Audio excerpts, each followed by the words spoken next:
Hey everyone, welcome back to the Sports Psych Show. Thanks so much for joining me. Today I'm delighted to be joined by Professor Chris Harwood. Chris, welcome. Thanks, Dan, for having me on the show. It's great to catch up.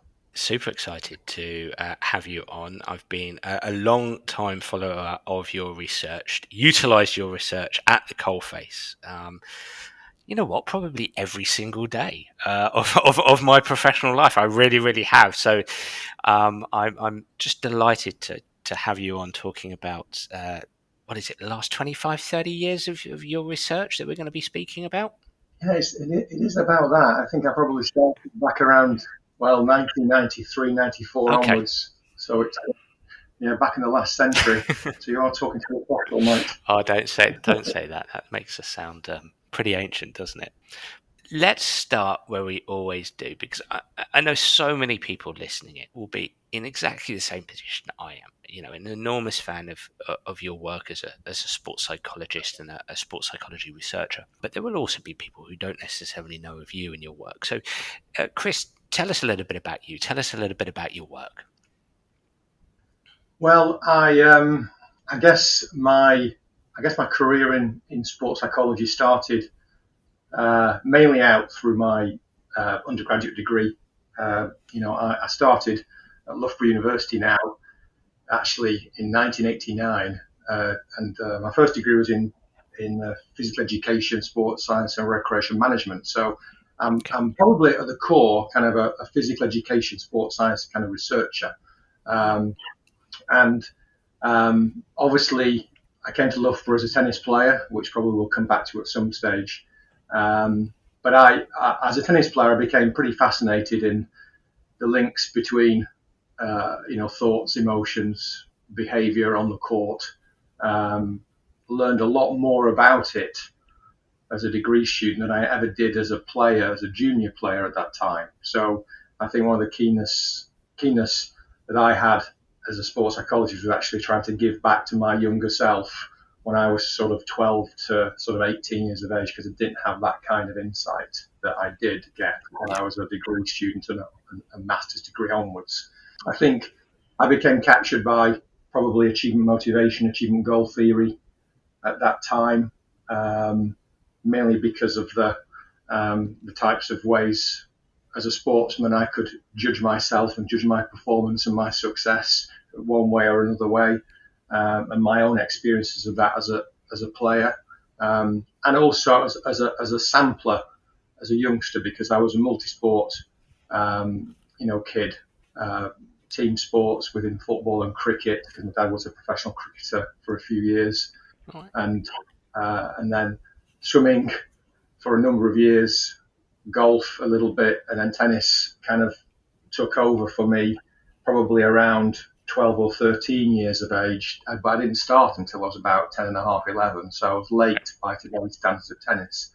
And I took that kind of interest into a master's degree, which was actually around achievement goal theory and multidimensional anxiety, because I was taught by Austin Swain at one level, who's very much an anxiety researcher, and Graham Jones. So I was of the era around Sheldon Hanton, a year above me, around stress and anxiety work, and I was coming in, bringing motivation into this space at the time in '93.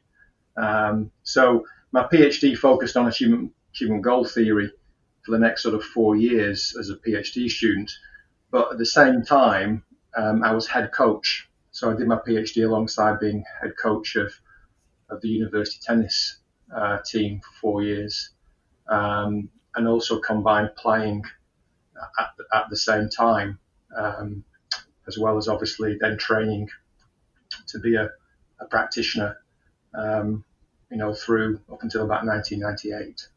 So I think that kind of kicks me off in terms of the first part of my career, with an interest in achievement motivation and becoming a practitioner, mainly working in kind of youth sport. It's a long time ago now. I'm quite nostalgic reflecting back on that time. Well, we'll probably get you to reflect back on that time in more detail, because I'm really keen to unpack your work in achievement goal theory, and also talk a little bit about the tennis. But just bring us up to speed right now, because you've made a big move recently. Because most of your career you've been at Loughborough University, but you've recently transitioned into a new role at a new university, I believe. Yeah. I transitioned to Nottingham Trent University in May Okay. To become the director of the SHAPE Research Centre, so Sport, Health and Performance Enhancement Research Centre, which is kind of the research arm of the Department of Sport Science at NTU. Really great team of people, really, burgeoning sports psychology group as well. And it was the right time for me. I'd spent 33 fantastic years at Loughborough, and I had, I think at that time through that career, I'd also been kind of blessed with being able to really be a scientist practitioner, because I'm the kind of applied researcher who likes to be quite close to the coalface in terms of the influence and impact of my work on people. And I had obviously the benefit of having a couple of years away on a drop-down contract working in Nottingham Forest, which influenced my work heavily within sports psychology and football and the 5Cs. And then another stint where I dropped my contract down to work at the LTA for 3 years as their lead psychologist. Again, which had obviously an influence on my applied work and research as well. And it's like everything, your applied work influences your teaching, influences your research, which influences your teaching. For me, it's all a cycle. You can't really separate out teaching, research, and practice.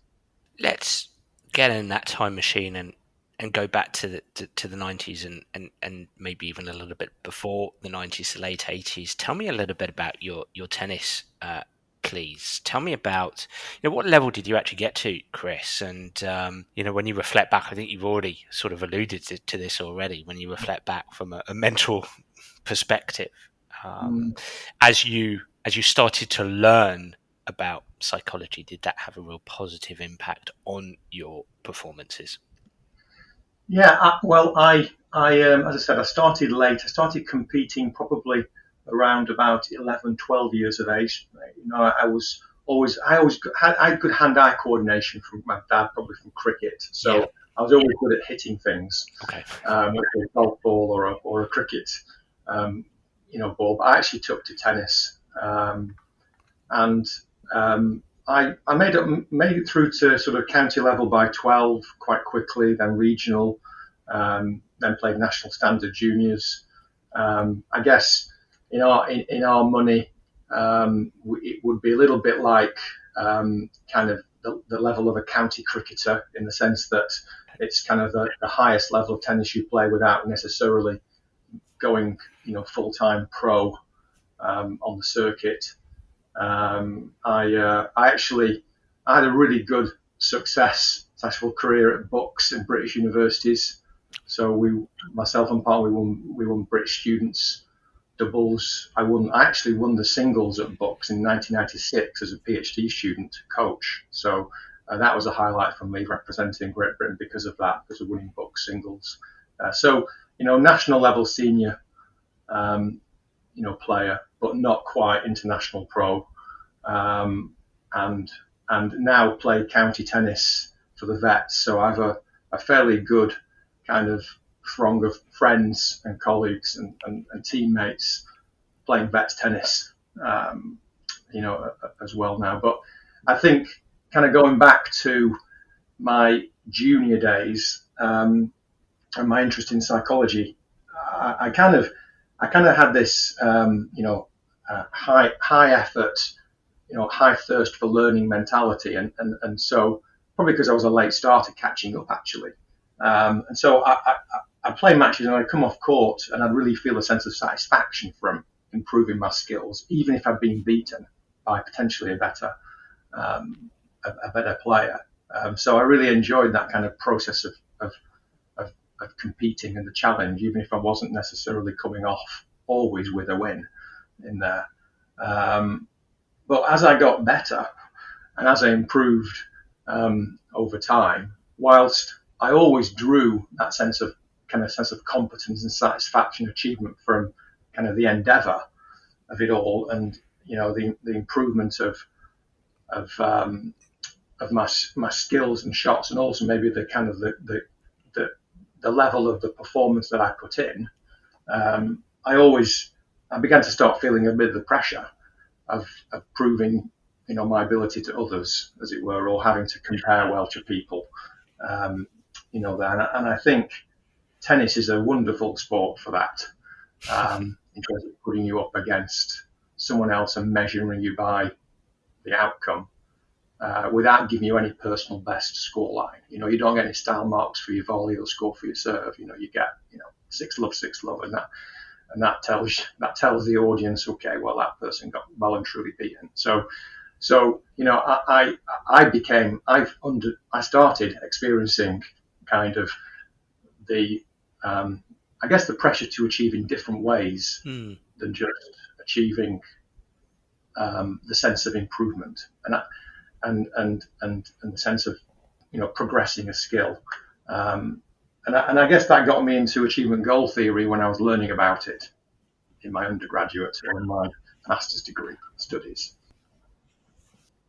It sounds like a neat segue to achievement goal theory, but I actually do want to ask you one more question before we get on to achievement goal theory, and that's related to your experiences in tennis, because I'm mindful that given your sports science background, your ongoing sports psychology research for the past 30 years, and work at the coalface as a consultant, as a practitioner, and given that you've spent 32 years at one of the world's leading, if not the world's leading, sports colleges, universities, I know that you have a sophisticated lens of the sporting landscape.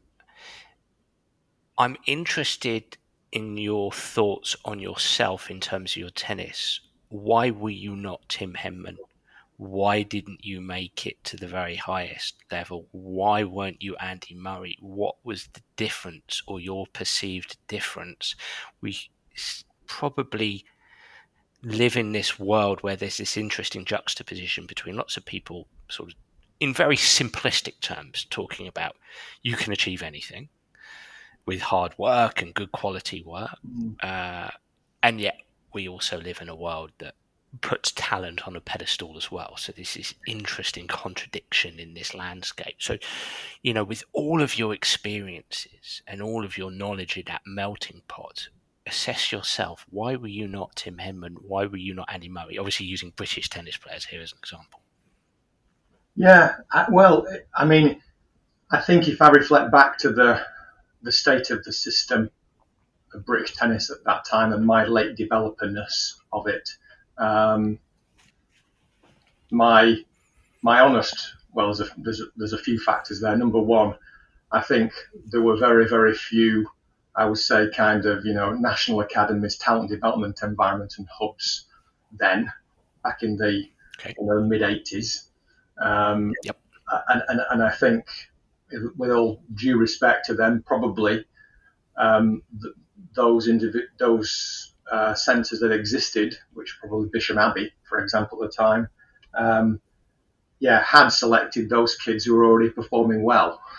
So I was coming in as a late developer in it, and I think that I didn't have that background or that results portfolio, which earned me kind of the place there, which is an interesting point in terms of early talent selection, because probably the system would have chosen those early talented athletes who were already on the board, as it were. That was one thing for sure in terms of the system of helping a person like me develop through. I think I was always the other thing as well. My parents were always very strong on education, so I was quite committed to my schooling at the time, and it would have been an interesting kind of discussion with them around whether if I'd been absolutely that good at cut of 13, and the circumstances would have mean that I would have gone to a better place or facility, where would that have been for my tennis? Would I have left my home to go to a national academy or something like that if it had existed? I don't know the answer to that question. Actually, then it's a really interesting reflection. But the circumstances, be it environment, geography, level, that they weren't in place for me maybe to progress as quickly as I, um, might do now if everything was thrown at me, at that time.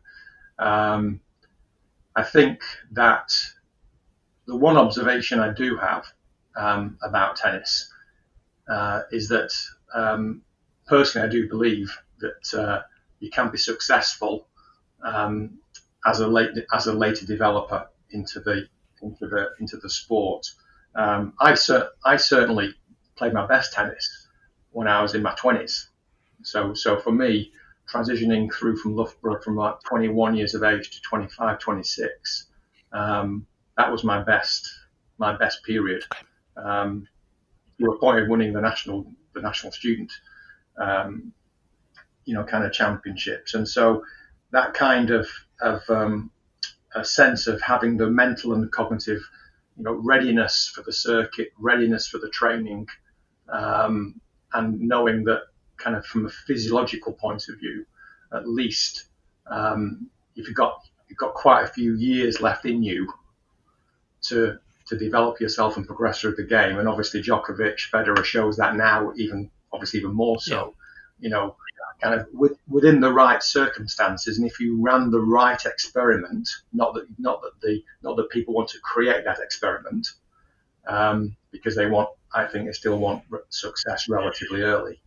I think that there is the opportunity for people later to still be successful. It's interesting because listening to what you're saying, obviously a big part of this for you is circumstantial. As you say, environment, opportunity, geography, etc., etc. It also sounds like you're a little bit curious around the early sampling element. If you had sampled tennis a little bit earlier and made decisions around that, that might have led to. I always remember reading a book by Jeff Colvin.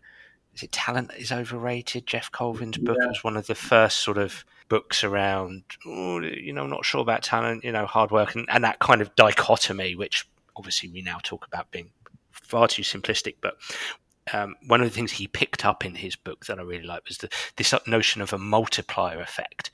And listening to what you said, it almost sounded that impinged on your development in as much as you sampled late, you started late, and so you didn't get good enough, quick enough for the talent development pathways at that time to pick you up. Yeah. And I think I just add the other thing as well, which makes me, just the question, the reflection makes me reflect too, is that at the time of me playing tennis, which comes back to maybe the parenting work I do, is my parents were obviously, parenting my brother and sister, who were both national swimmers. So they were far more successful than me in sport. My brother was an international swimmer when he was younger than me, and my sister too. So my parents were doing, round trip morning and evening swimming, probably 4 days a week, in what probably was the talent development pathway at the time in swimming, kind of at Rochdale Aqua Bears. And I was only playing, 2 hours of tennis at Didsbury, Manchester Northern, at county training, and then the Sunday was 2 hours at Matchpoint Bramhall, regional training, and then the rest of the time was like cycling to the local club.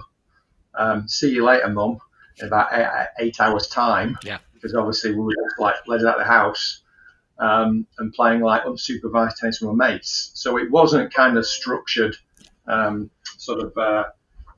tennis programs where you're in this sort of training for 2 hours a day, 2 hours in the morning, S&C coaching, then another 2 hours in the afternoon. It wasn't that kind of disciplined regimen that we followed then in the 1980s.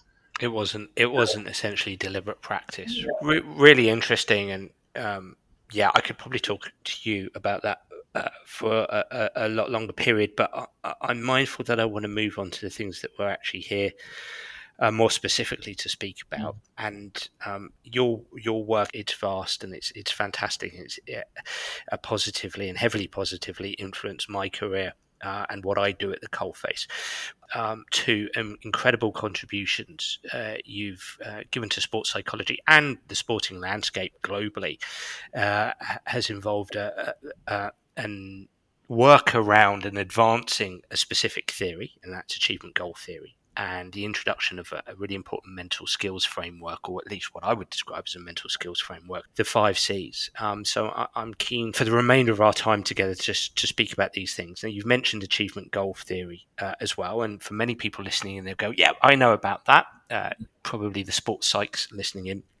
But this show is listened into by many, many coaches, some of whom will be familiar with this and others will go, achievement goal, what? So if you can take us from the beginning here, a sort of a simple, basic explanation of achievement goal theory and perhaps what this looks like at the coalface.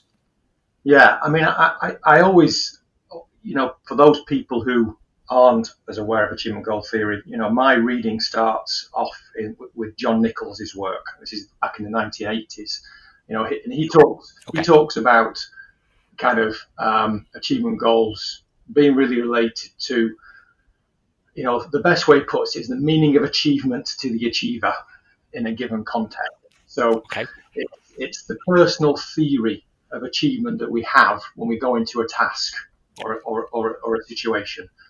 What's achievement going to look like to me? What do I want to get out of this situation, which gives me individually, and in core to achievement goal theory is a sense of competence or a perception of competence about myself. And his view is that individuals hold two, well, in the classic achievement goal theory, two different views of competence. That one is an athlete who holds a view that competence or achievement is and stems from kind of mastery, from improvement, from consistency of effort and learning and understanding something more fully. So more the learning related outcomes within the context of the task.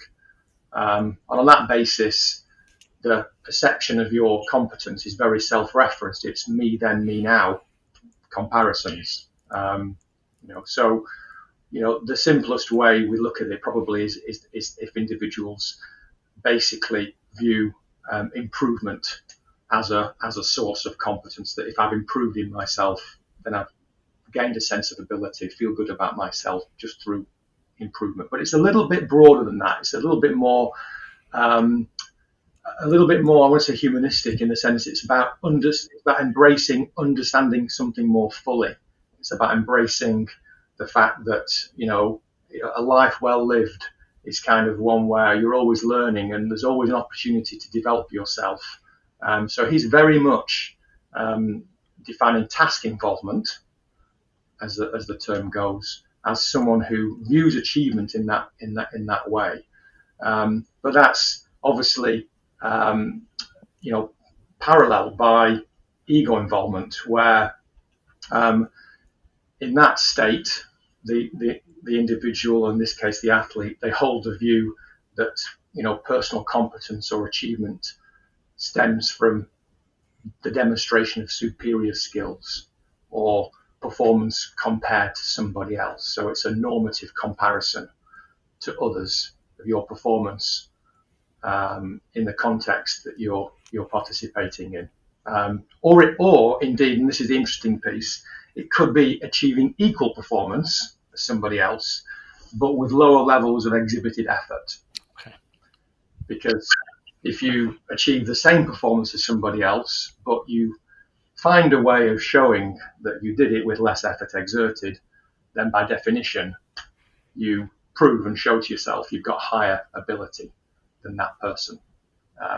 To do something easily is a way of proving your ability. And this is obviously the real fascination around achievement goals, because you see people who are ego involved using effort in different ways. When they are for example, winning easily in a match situation, you see people who are very ego involved tend to almost showboat or try to almost see if they can withdraw effort as much as possible to almost show that they've got the highest level of ability in there. So effort becomes a kind of a strategy for them. And of course, if they are losing badly in a match situation, then of course what seems totally irrational to a task involved person, which would be to reduce effort, because a task involved person actually defines achievement by trying hard, by searching, by learning, by understanding and improving. The ego involved person will withdraw effort, because to them withdrawing effort is the safety net to protecting their ability. They'll tank a match, or they'll come up with an excuse such as injury or whatever it might well be, because they are desperate to protect their sense of ability. And the best way of doing that is actually blaming effort for the loss or an external factor for the loss. So you see players and you're thinking, well, they are so ego involved right now because they're using an effort-based strategy to almost protect their sense of self there. And that's how achievement goal theories and motivation theory links in very closely with attribution theory, another great theory from sort of the 1950s, 60s, 70s, Bernard Weiner's attribution theory, because, you're using ego-involved characters at that time probably will use external factors to blame, or they'll use internal unstable factors like effort to blame. And I always remember my tennis playing PE teacher of mine who used to play lots of tennis with, used to teach A-level PE, used to call it excuse theory, attribution theory. So that was a great, yeah. But those are the two goals, and those are the two kind of ways in which people can enter an achievement situation with these different types of conception about what achievement's going to mean, and therefore the goal they have to pursue within that context. And so my work was kind of looking at those two goals, and more importantly, I guess in my research, looking at how those goals emerged in situations, because a lot of the work in the early part of achievement goal theory was looking at task and ego orientation, kind of the disposition or the tendency to view achievement this particular way in terms of how you are generally as a person when you approach achievement situations. Whereas for me, I was really interested in the flipping effect, or the sense that actually when you put a person into a particular situation, their tendency becomes really strained because of particular situational factors, which could be an important match, it could be pressure from a parent or a coach, it could be a particular person turning up to watch. But there are situational factors which basically begin to act as this trigger, which change a person's perception about what achievement is right now. And if you change their perception and change their goal, then you potentially change their emotional state from one which is probably with a high level of anxiety. Actually, probably anxiety is the biggest, I think, sort of contributed to ego involvement. And that's my experience working with athletes, but particularly tennis. Let me just reflect back what I'm hearing. So, in broad terms, and coaches listening in can think about this for their players, their team. Whenever a competitor is going into a game, I'm going into a game of football, I'm going into a basketball game, I'm going to play golf, I'm going to play tennis. In broad brush terms, two orientations, if you like, potential orientations. We'll come on to the situation specific stuff, but two orientations: a task orientation, an ego orientation, or task involvement and ego involvement. Task is where People, players are self-referenced. They can be focused on mastery, improvement, learning, putting in effort. Ego revolves around really the demonstration of executing your skills in a superior manner or equal to others. With less effort. With less effort. Just a question on that, because I think there's obviously in psychology and now heavily in coaching, I think the term process is used quite a lot. I've got two questions here. When we talk about process, is that just another term for task? Is my first question. So if we talk about focus on the process, and so many athletes in press conferences say this term now, is that just them saying, I was focused on my tasks? And my other question is, at the other end of it, where does outcome come into this? Because you've spoken about performance when it comes to ego. Is outcome kind of built into that? By outcome, I mean, I want to win, I want to win, I want to win. I don't want to lose, I don't want to lose, I don't want to lose. Is that included in this body of literature? Is that sort of external to it? Yeah, two questions for you there. I think in the most pragmatic terms, I would say, yes, in terms of what we're looking at in terms of helping coaches work with athletes. I think when we talk about, process and process goals, we're trying to, help athletes to focus on the aspects of their performance which are going to help them to attain their own expected level of performance for that task. So it could be processes literally focused on loading the legs, for example, through a ground stroke. It could be processes linked to making sure that you have a consistent between point routine, or visualize the spot before you serve, because they're all effortful processes in which you can come off the court at the end, or come off the performance at the end, and be able to judge yourself versus yourself about how well you achieved that. Now, all those processes obviously are there to try and help you perform better, are there to try to help you win. And so no one's discounting the importance of winning, and task involved, or athletes with task involvement. They all want to win. They're just not totally defined by it, whether they win or whether they lose. They're not consumed by it. But I was quite task involved, but I was very competitive as an athlete. I didn't like to lose, but I wasn't consumed by the loss, which someone who's ego involved would be more. I think that the outcome piece. I think there is a sense of equating ego involvement with pursuing outcome goals, but there's a little bit more intricacy than that. I mean, I think that in one of my studies, I looked at trying to help athletes become to maintain that we called it self-directed ego, which was kind of this proving your ability to be competitive for yourself. So it was being valuing the outcome, because being competitive and actually striving for the outcome is important.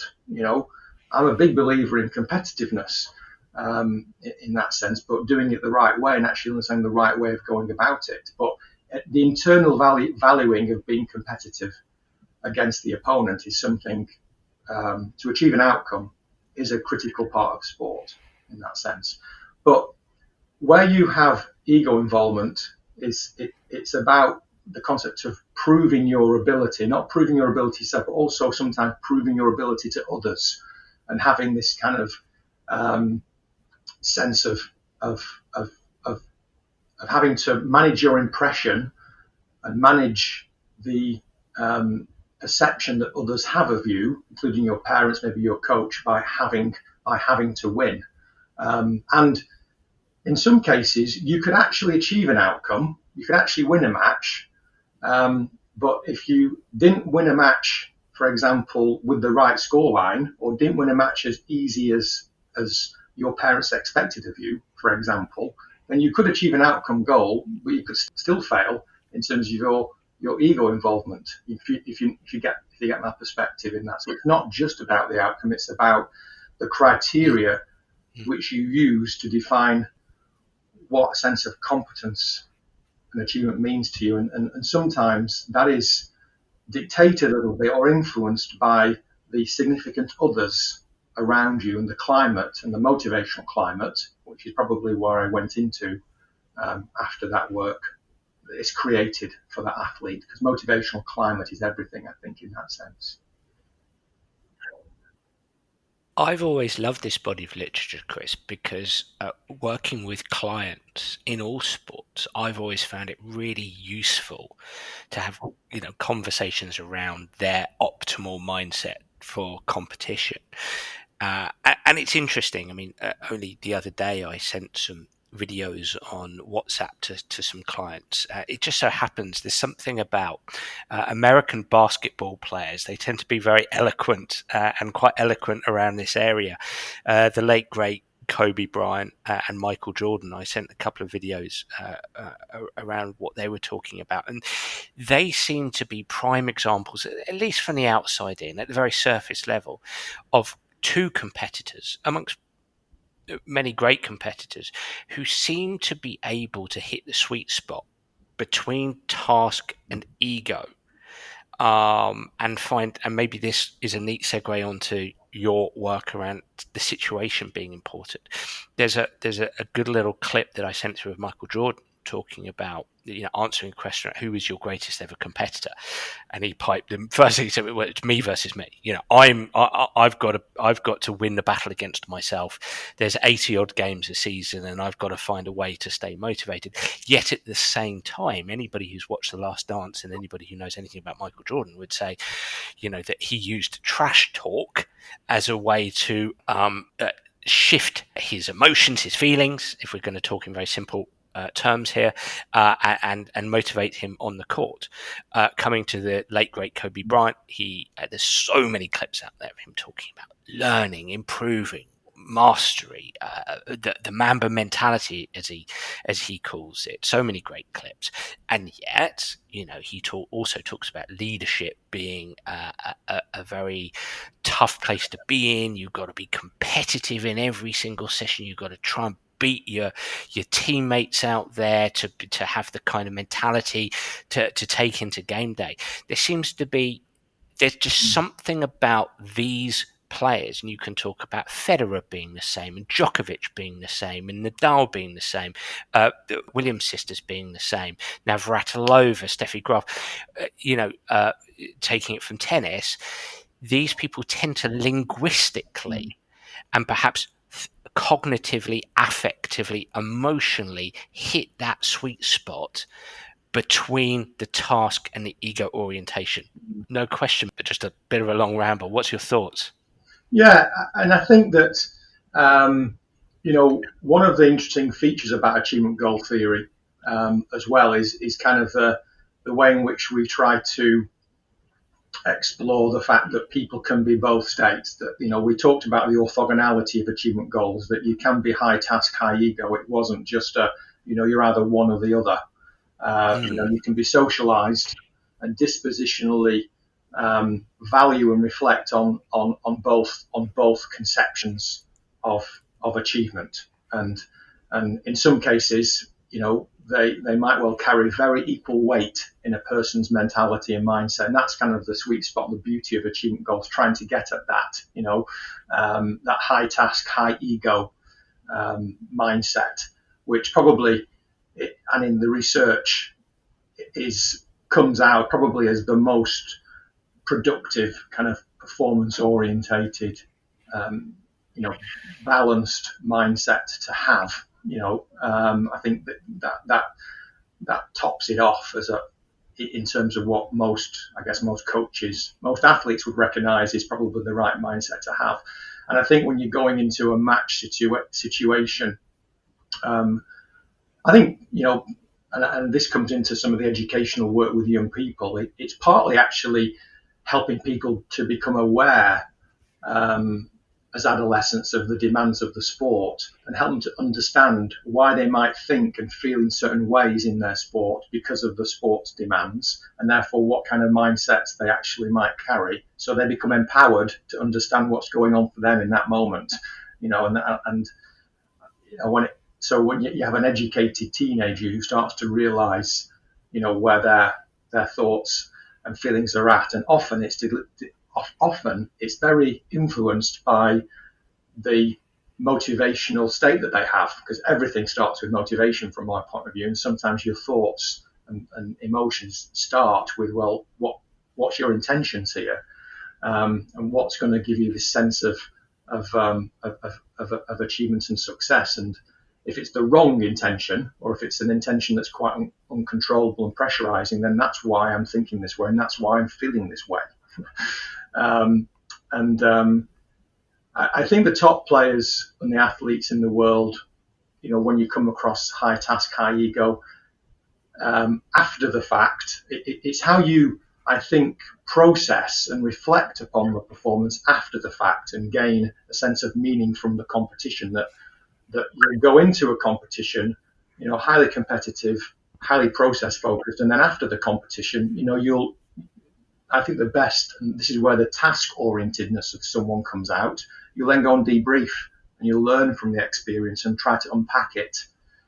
And that kind of unpacking of the learning part of your task orientation will potentially help you process and maybe take the sting out of losing, or almost bring you back down to earth after winning, and actually then help you to move on to the next competition. So, that I always think that the person's ability to be mastery focused helps you after a performance to process and learn from the situation as a competitive athlete. And I always reinforce, obviously with the clients that we work with in sports psych, the importance of reflective practice after matches and post-match routines, because to be honest, that's where the learning lies.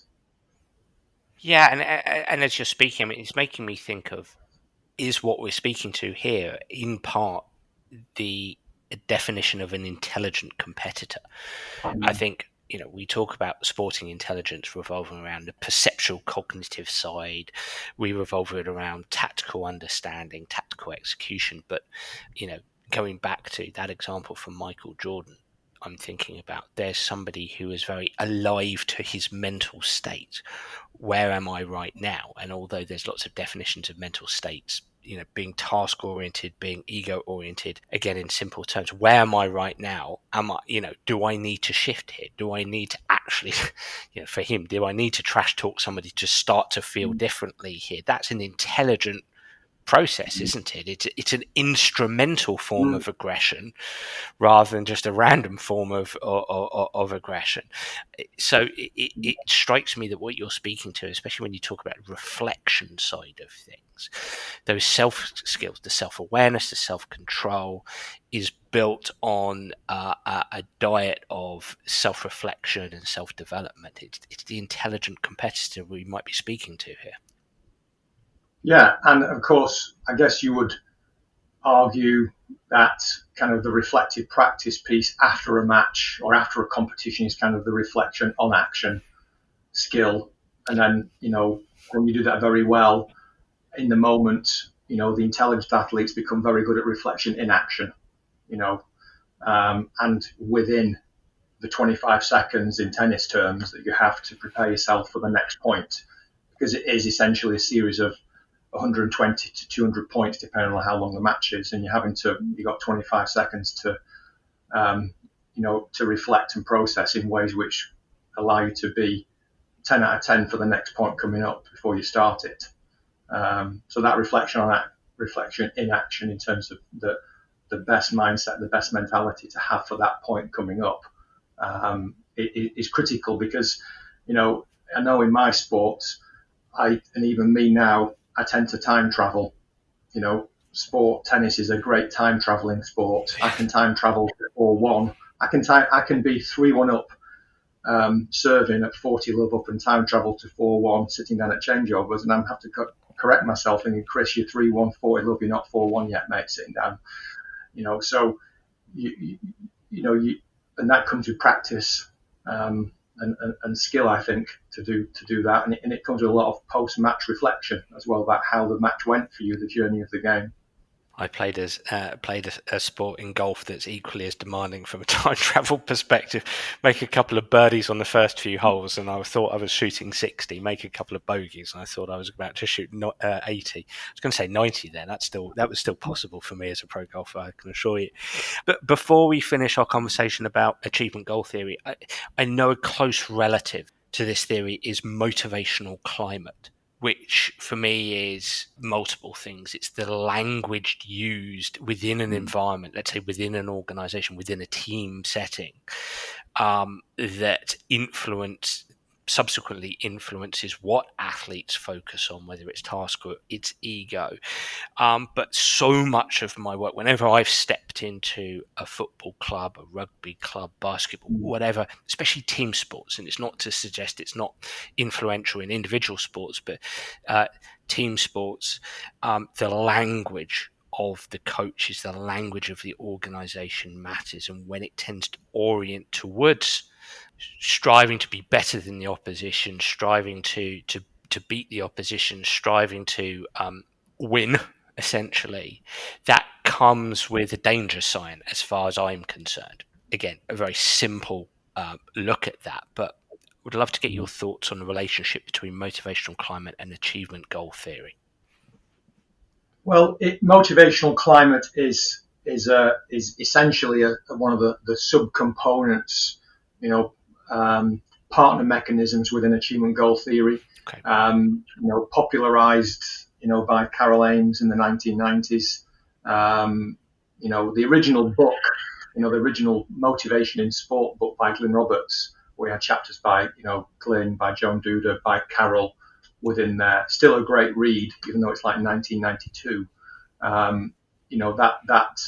That concept of motivational climate, as you say, is the situational environment which is created by significant adult role models, but also peers as well. So it's the environment created by coaches, by parents, through their language, in terms of the way they evaluate what achievement means in this situation. So a coach will, create the motivation by the language around, effort, working hard, learning, progress, in ways which, from a social learning perspective, encourage the young person to believe that that's what achievement is, because there's an adult role model sort of, extolling that kind of value system, and then following it up with praise when a person demonstrates effort. So the motivational climate is kind of the way in which an adult role model actually presents what achievement means to them,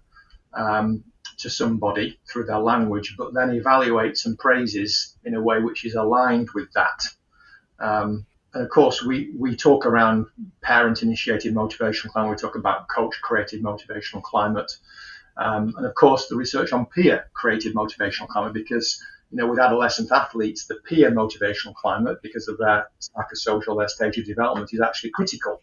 How peers behave towards each other in terms of creating, what achievement means in this situation, because they will have a strong influence on other peers there. So, the coach, I think the coach parents have a really strong responsibility around kind of watching what they say, watching how they judge, watching how they evaluate, watching how they reinforce, and also watching how the peers and the team squad reinforce to each other, as well. Not easy to get right, and really requires quite an integrated approach across everybody in that sense. But you can evaluate and promote a task involving climate, and equally, we see examples of promoting an ego involving climate, and of course we also see examples of kids who are able to hear a coach promote a task involving climate in training, for example, but then see them behave in a very ego-involving way in matches or in the dressing room or what have you, which then makes them realise that, well, basically, this coach is really not that task involved. this coach is actually quite ego involved, because they just don't stay aligned. They just don't stay aligned for long enough. They can't resist becoming ego involved, even if they've projected task involving language. It's really tough, and you've got to be a really good coach to stay aligned to your values in that sense, or you'll just show up exactly kind of who you are. So as a coach, is it about immersing, again, simple description here, is it about immersing players in that task orientation, that mastery climate? For example, each given time and resources, each player having individual development programs, each player having their own specific objectives in training, those kinds of simple things that admittedly can be very time consuming, let's say, especially at the grassroots level, but those kind of simple things that can orient players to the task rather than ego. Yes, yeah, and to be valued for the improvement and the achievement of those individual development processes or performances, individualized, not a one size fits all approach. Yes.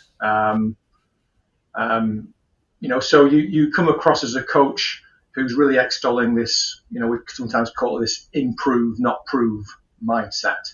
And again, that's not to say around discounting the importance of winning or competitiveness. It's not about that. It's you're still able to have conversations about that, but it's all those conversations and that learning. It's in the context of helping athletes understand kind of the hierarchy that we know that winning or competing hard to win is important, that competitive behaviours are important, and these are the types of mastery-oriented approaches we want to take. These are the underpinning processes, and so there's no reason as a coach why you can't be someone who is focused around, helping your squad to work hard to achieve an outcome. But again, it's the language you use and the foundation you build for players to understand that there's mastery-oriented processes here within their control, which are going to help us to do that. And again, of course, debriefing on those as well at the end of a competition.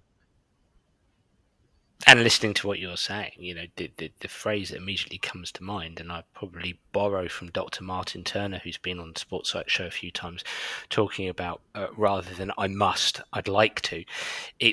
We'd like to win.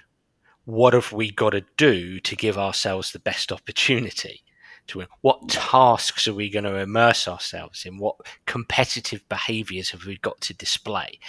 Chris, to close things out on this topic, that's really in simple terms what I'm hearing. Yeah, exactly. Yeah, I could again talk to you about that because there's so much complexity and nuance to it all day. But I'm keen to get on to a second area amongst many areas, but a second area that you've dedicated your career to, which is you've introduced the world to a fantastic mental skills framework, if that's the right term for it, the 5 C's.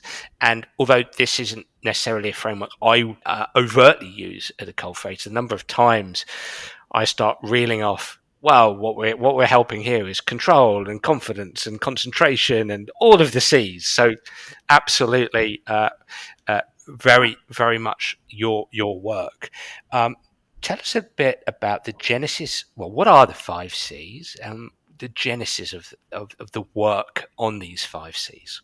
Yeah, thanks a lot for introducing it. And the 5 C's are commitment, communication, concentration, control, confidence. The genesis really started for me when I was working in professional football. I started working at Nottingham Forest in 2002, and it was around trying to provide a really accessible way of introducing sports psychology into the culture. So I guess number one, it was all about accessibility and trying to demystify, sports psychology concepts at one level. And I spent quite a bit of the time actually introducing some of this work into the first team, actually into the the professional club environment, and I ended up in another book I wrote with a colleague called Momentum in Soccer with Alistair Hyam and Andy Cale at the time. Although it wasn't a particular specific 5Cs book, we started introducing those concepts to provide a sense of education to players about some of the behaviours that they could show. So for me, the 5Cs was a much more behavioural approach. I was looking to say, well, let's look at what high quality or psychological qualities are of excellent players. Let's break them down into these areas, and let's look at what good looks like. What does good look like, and compare what does bad look like, what does not so good look like. And so, you can have really intelligent conversations with athletes around kind of the 5Cs. They get it, they can understand it, they can see the types of assets and resources and qualities, responses they should show, which are kind of indicative of those particular, big canons of sports psychology, concepts. And I took that into the academy when I started working with, the coaches there.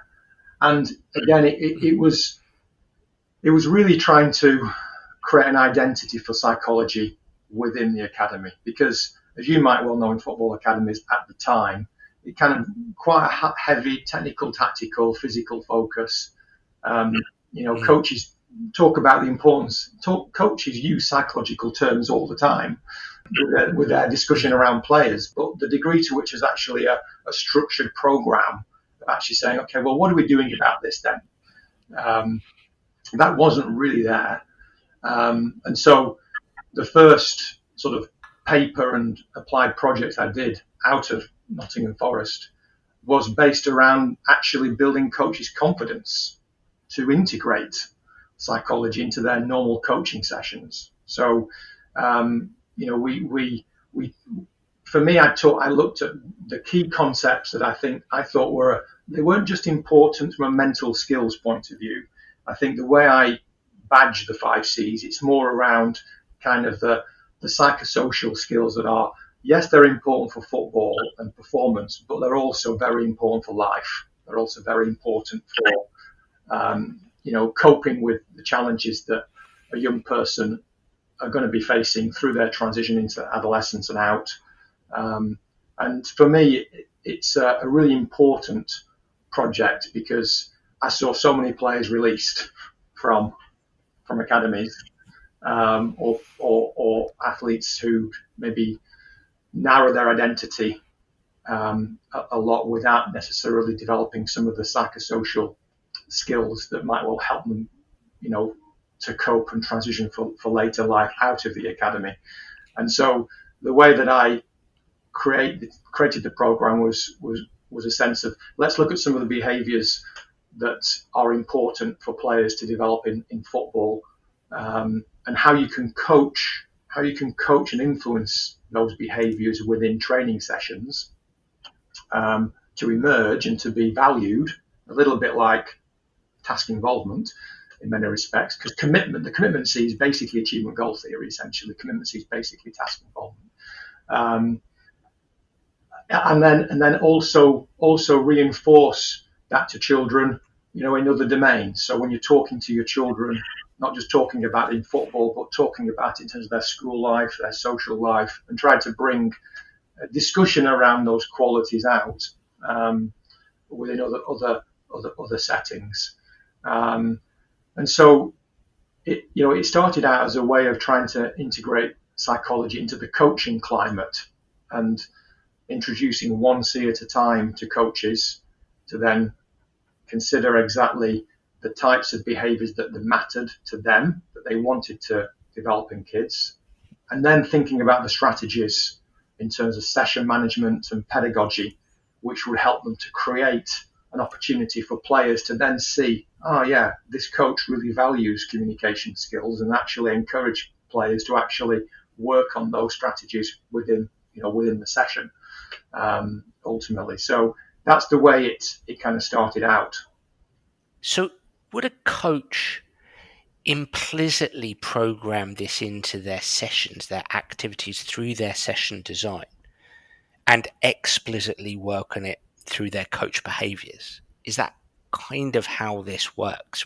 We take the 5 C's, and when we sit down and write our session designs, we're thinking, okay, how can we create a session here that might be working technically, tactically, physically, but is also going to work mentally or psychosocially, excuse me. And I'm going to do that at least implicitly through my session design. And I'm going to think about the kind of coach behaviors that I'm going to engage in order to make this perhaps more explicit as I'm delivering my coaching, my pedagogical practice. Yes, I think probably I would say that there's an implicit and explicit approach to the session design.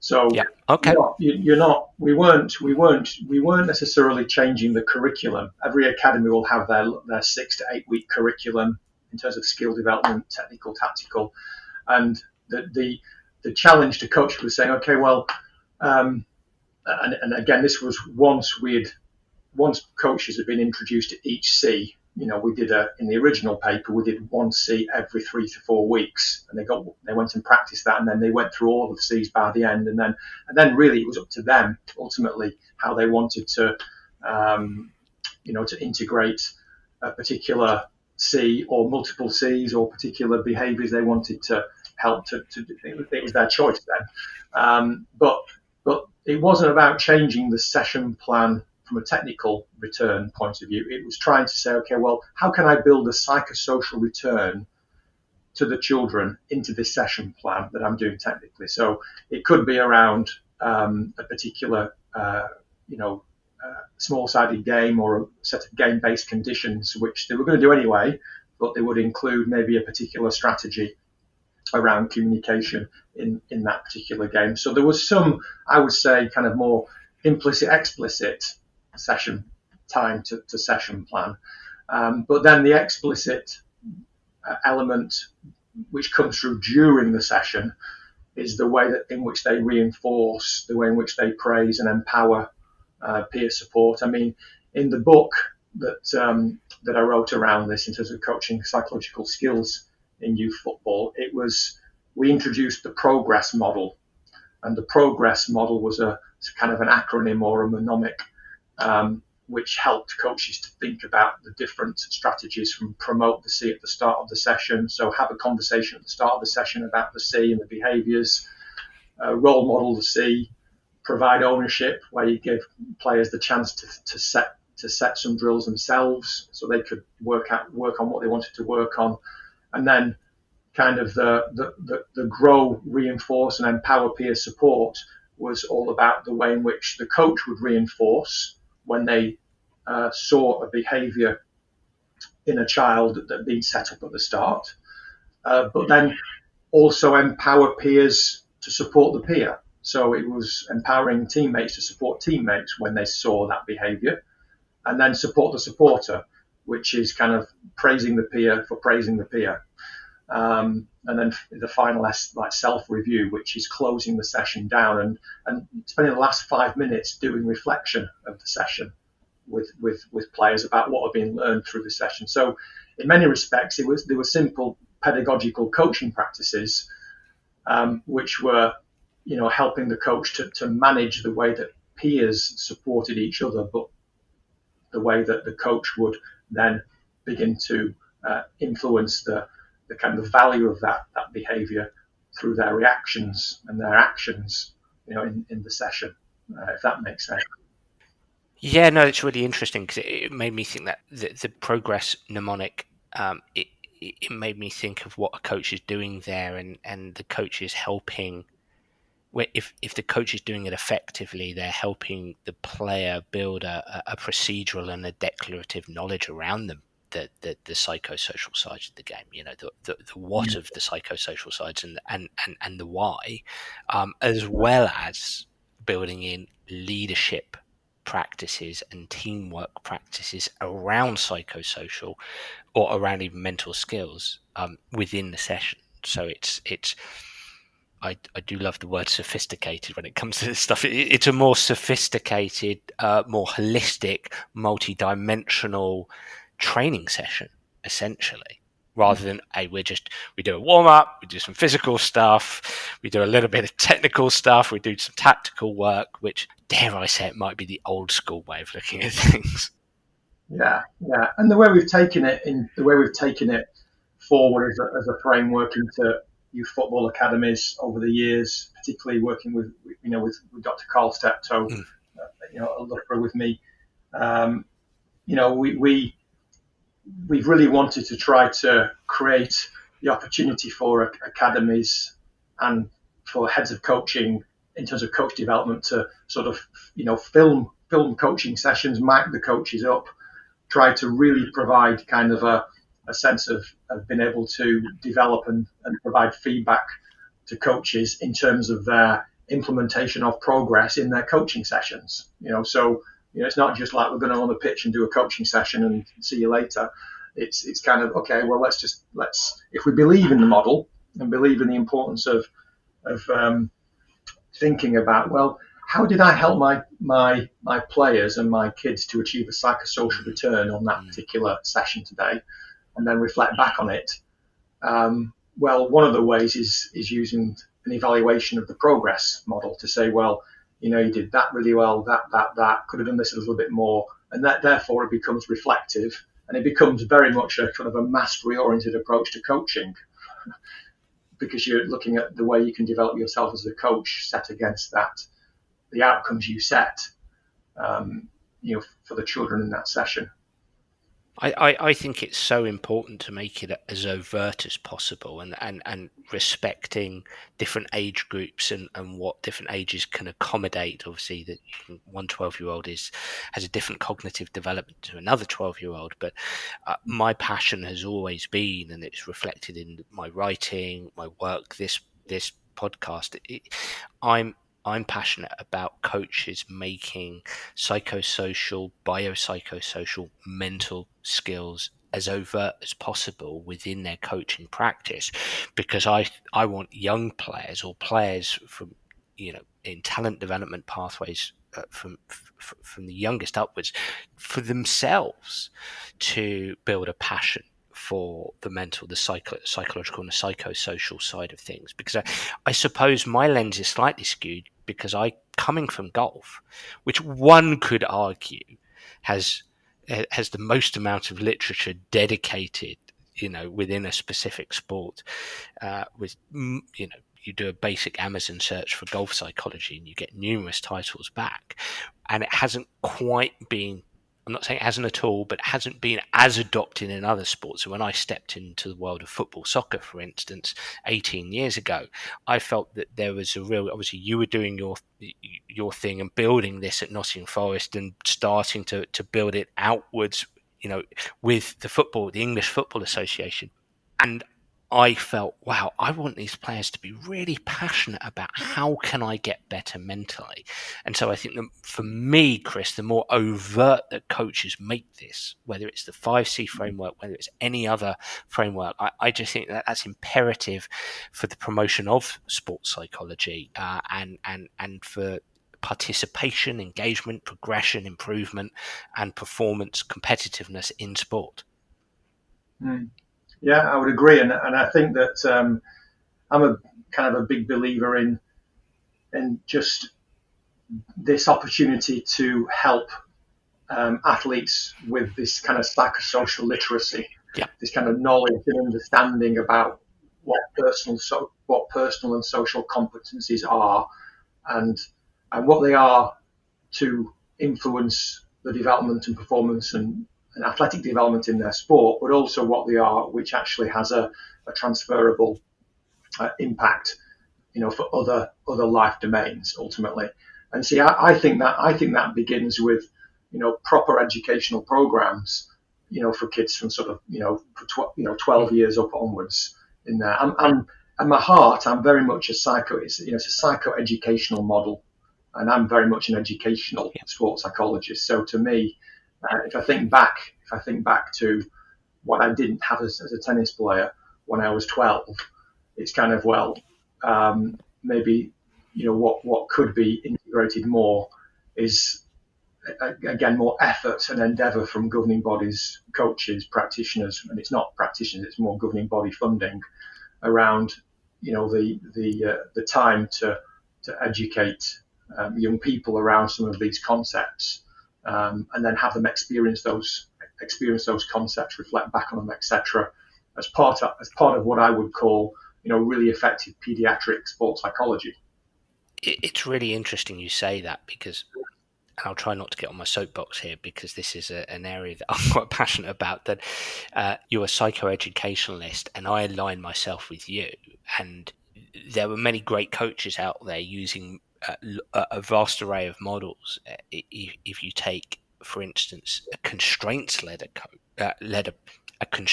approach, there would be a group of coaches within utilizing that model, which I'm sure they do wonderfully well and very effectively, but they might look to the notion of self-regulation, that I set the session design, I set the challenges within the session design, and I might set parameters around the psychosocial sides and help and I suppose facilitate a process where the players themselves start to self-regulate around the instructions, around the task, the environment, and their own individual constraints. And I see that, and I think there's a place for that, no question about that.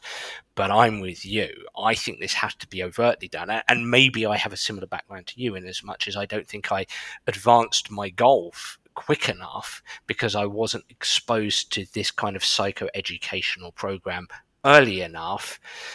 It just didn't really exist in my mind, like it probably didn't exist for your tennis as a teenager. I think it has to be an overt educational process that's still enjoyable, fun, integrated in the best possible way.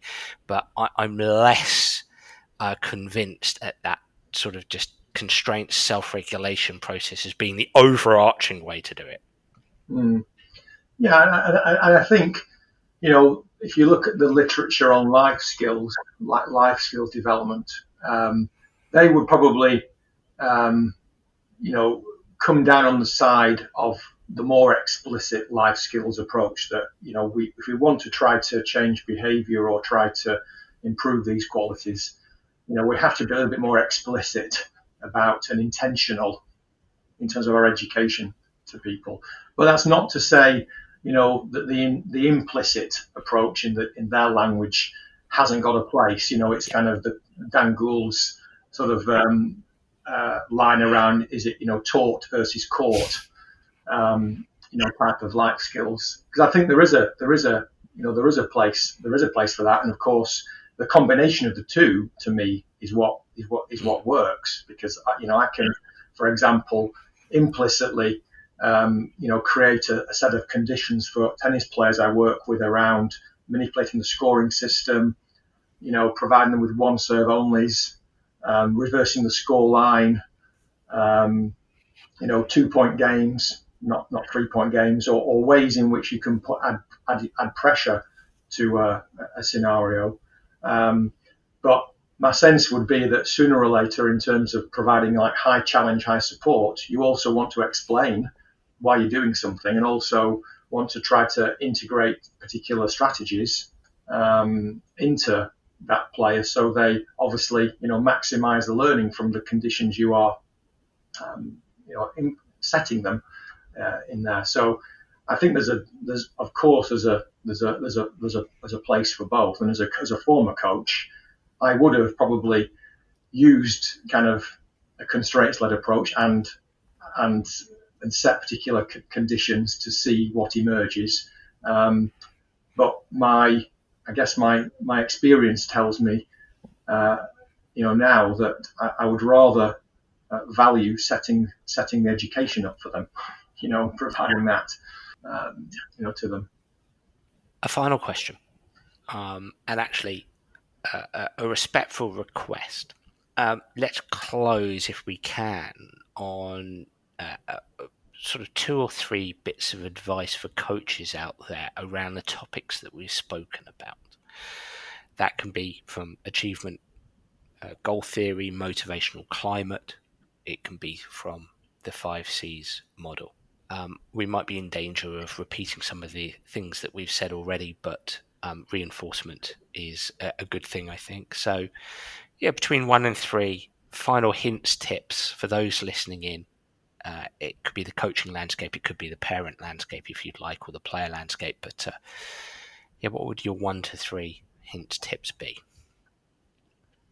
Well, I think that I think with reference to the achievement goals work, from a coaching point of view, I definitely would encourage coaches to just take a reflection on the language that they use, with their athletes, and determine if it's aligned between, for example, training and competition contexts. So, as I said before, are they consistent in terms of their use of the way in which they create the criteria underpinning success and the kind of messaging that they want to to deliver to young people. So I think that kind of mastery-oriented language across context is something which is a useful reflection, I think, and also maybe to ask players or the athletes they work with about, what do you think matters most to me as a coach, and get them to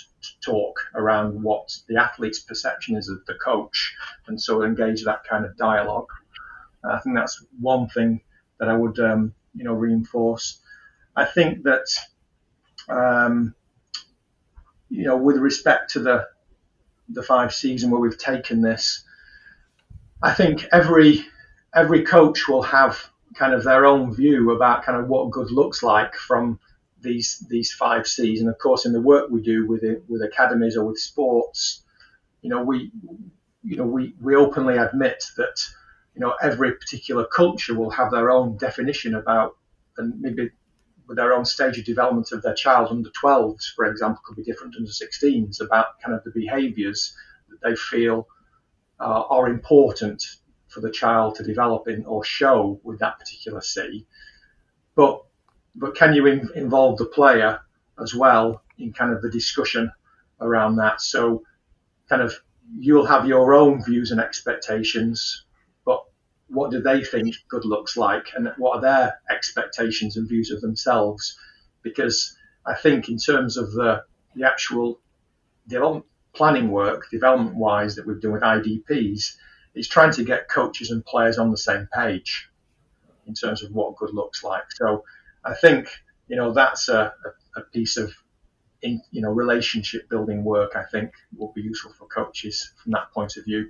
And the last piece of advice would be not to keep parents at arm's length. It would be to try to use the resource, not distance the resource. We could have a whole podcast on the parent side of things and that side of the research, but I do think they're a resource, they're a key stakeholder, and certainly in my work, I've really tried to introduce the 5Cs, the indicative behaviours, quite early to parents, and challenge them with some of the behaviours that they can show as parents, because you need them to be a 5Cs parent if you want a 5Cs kid.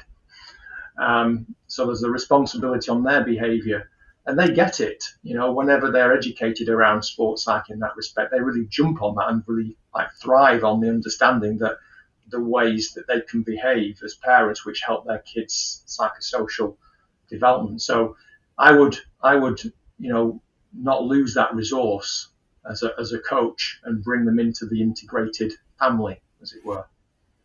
Fantastic, and that sounds like an opportunity to get you back on. I know you've done some fantastic work in that parent space, especially alongside a former student of yours, Camilla Knight, who's actually been on the Sports Psych show to talk about her great work. So perhaps we can have you back, and maybe even with Camilla as well. So, Chris, I can't thank you enough for such a wonderful, broad-ranging conversation. To close, how can people find you, follow you, and maybe even get in contact?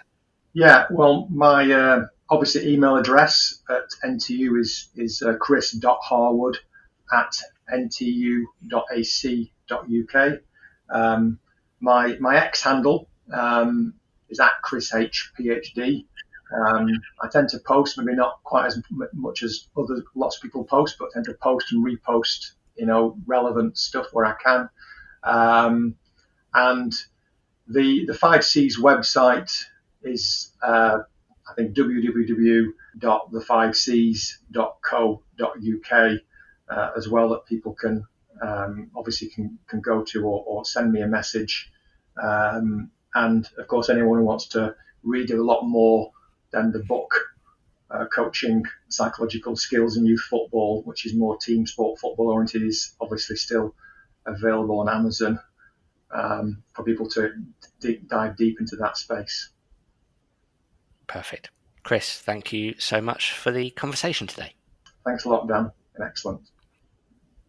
Well, everybody, I really enjoyed that podcast, and I'd love to hear what you, the listener, think. So please do get in touch via Twitter or Facebook, or through my website, danabrahams.com, to tell me what you think of the Sports Psych Show. And if you do have any suggestions, I'd be delighted to hear them. I'm already looking forward to next week's episode. Bye for now.